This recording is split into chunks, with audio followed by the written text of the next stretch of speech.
சகோதரர் பக்தர் சிங் அவர்களின் ஊழியத்திலிருந்து விடாய் துணிக்கேற்ற வார்த்தைகள் பிப்ரவரி மாதம் 22ஆம் தேதி. ஒருவன் பாவம் செய்வானானால் நீதிபரராயிருக்கிற இயேசு கிறிஸ்து நமக்காக பிதாவினிடத்தில் பரிந்து பேசுகிறவராயிருக்கிறார்.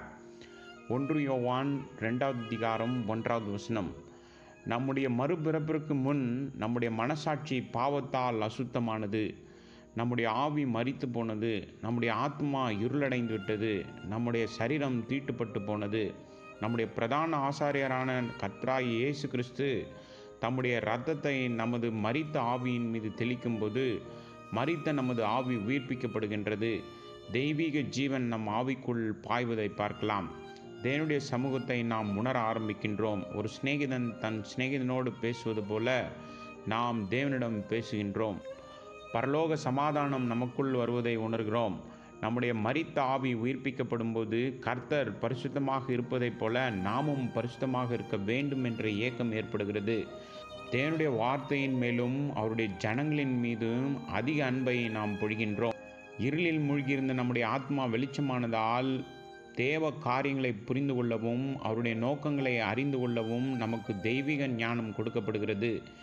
தெய்வீக அன்பின் மூலம் நாம் அனைவரையும் சமமாக நேசிக்க முடிகிறது. நமது அசுத்தமான சரீரம் சுத்தப்படுத்தப்படுகிறது.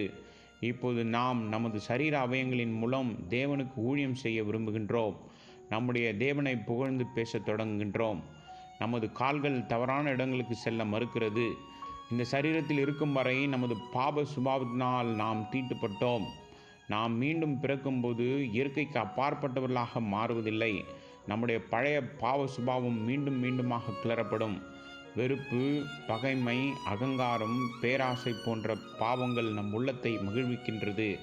இதனால் பாவ சுபாவம் வளர்ந்து தீட்டுப்படுகின்றோம்.